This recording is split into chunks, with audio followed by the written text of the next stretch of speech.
Magandang araw sa ating lahat. Gusto kong iparating sa lahat ng MUP sa military or men in uniform personnel. Kasi marami pa rin nagtatanong sa akin, kasama ba ang PNP dahil dating PC?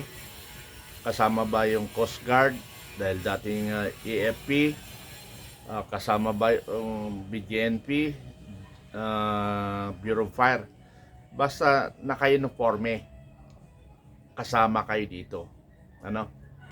Pero specific lang ako dito sa Armed Forces dahil yun yung specific na alam ko. Sa PNP, alam ko mayroong kayong pinagtatalunan, pinagdidibatian o kinakaso nyo na talagang totally na iniwala. Para bang ang nangyari, yung style ng PNP ay ginaya ng AFP.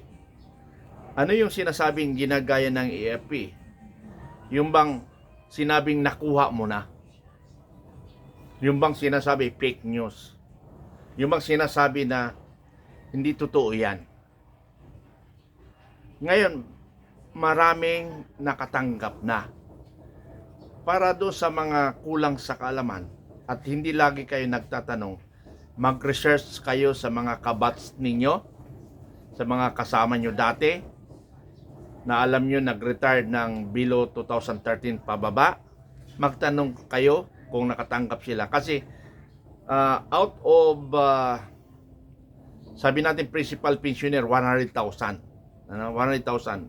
Example lang yan kasi wala akong data. Ang nakatanggap dyan, nasa 70,000 o 80,000 ang nakatanggap. May natira 20,000 or 30,000. Hindi idea ko lang 'yon. Basta mayroong hindi nabigyan. Nilabas ang pundo na yan 2017 June. As information, nagbigay sila September 2017. Huminto ng June ng 2018. Mayroon ako narinig na 2019 nabigyan. So kung ano mang date niyan, pag sinabi nilang natanggap nyo na, tatanungin nyo anong date. Para yung date na sinabi nila, yun yung pupunta kayo ng finance. Finance, kumuha kayo ng payslip. Tanungin yung date, doon nyo kunin ang payslip. Second, doon pumunta kayo sa bangko kung saan kayo nagpipensyon. Okay.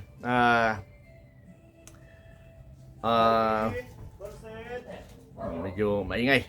Nawala ako sa salita, So, statement of account. Ikumpara nyo yun. Ikukumpara nyo yun kung mayroon bang nakalagay o wala. So, yun yung gagawin natin. So, wag na kayong magtanong. Ang dami ko ng video, Ang dami ko ng video na inilabas. Mayroon na siguro 100 video yan Pwede bang mag-research na lang kayo? Mag-research kayo doon sa Segundo Mitran Jr. FB account or isumbong kay Commander Bukay FB account. And sa YouTube ko, Makabayan and Informative Channel. Tingnan nyo doon. But like, share, and subscribe, and follow. So, kaya ako naglalabas doon kasi hindi ko kaya kayong sagutin. Yung 10 lang na magsunod-sunod magtanong, paulit-ulit, 10 na magtanong-tanong, ay hindi ko na kaya sagutin yan kasi may mga magtanong, 10 beses magtanong. Isang oras yun na palitan kayo. Mabuti kung yun lang gagawin ko. So nakikiusap ako na wag na kayo magtanong. Mag-research na lang kayo or magtanong kayo sa mga kabats ninyo, sa mga kakilala ninyo, kung nakatanggap sila ng pensyo, ng differential. Kung munis man, munis. So sa munis kasi tuloy-tuloy ang release ngayon ng munis. Kaya lang pabagal-bagal sila para hindi sila mahirapan maghanap ng budget. Pero sa principal pensioner, totally in-stop nila. Kaya nga sinabi nila, ang sagot nila natanggap mo na. Fake news yan. Hindi kayo kasali yan, hindi totoo yan. So, nakopya nila yung style ng PNP. So, yan ang mga sagot. Now, kung patanga-tanga tayo at hindi tayo nagre-research, ay talagang gagawin kayo talagang tanga. Pero anyway, may mga development na mayroon man na nakikinig at sumusunod sa instruction ko. Ang instruction ko lang ay paglaban nyo yung karapatan nyo. Wala kayong violation sa batas yan. Basta ipaglaban yung karapatan, wag lang manakit. Pwedeng magsalita ng masakit kasi mas masakit yung ginagawa nila sa inyo. So yun lang, mga kasama, mga kababayan ko. Sana hindi na kayo magtanong, mag-research na lang kayo. May mga, hindi ko lang muna sabihin yung mga ibang information. Tuloy-tuloy lang kayo magbulabog, principal pensioner, sundin nyo lang yung mga guidance ko. Sa totoo lang kasi, gusto na nila akong patahimikin para mahinto na yung kwento na yan. Maraming salamat. Yes, good evening. Reporting to Men in Uniform Personnel, MUP. So, magandang balita, no? So, ang gagawin natin dito ay reporting ako sa inyo. Dahil sa ginagawa natin ngayon, ay napipilitan na silang kumilos. Ang Philippine National Police, medyo mabagal silang kumilos kasi wala pang sumusundot, pero nakakaramdam na sila.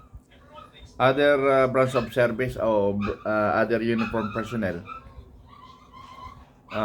kalampagin nyo rin dahil gusto natin iparating ito sa Congress, sa Senado, para bahala na sila kung saan yung pera ang binigay nila, nasaan na yon. So sila nang bahala maghanap doon. So galing ako sa loob ng Camp Aguinaldo at may nakausap ako.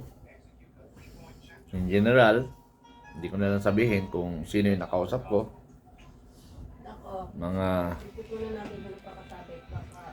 na bumilis daw ang proseso doon sa Munis. Doon sa Munis ang na-focus nila na diniscuss sa akin na napabilis ang release ng Munis ngayon dahil mayroon ng kinakasuhan sa kanila kaya bumibilis. Kaya kayo mga principal pensioner, ganun rin ang gagawin natin. Kakasuhan natin sila para bumilis. Now, yung mga trolls, mga kontrabida, hindi politika pinag-uusapan natin dito. Sabi ko nga sa inyo, I started my advocacy sa panahon ni Duterte. Sa panahon ni Duterte ito sinimulan ko 2020. At panahon pa ni Duterte itong hinahabol nating pera. Hinabol ko ito ng 2021 March. Doon ako nag-start 2021 paakyat. Okay na muna yan. So, basta magandang development ngayon. Sa mga leaders ko na lang magbibigay ako ng instruction para hindi nila makopya. Magsubaybay sa aking YouTube, sa Makabayan Informative Channel, sa aking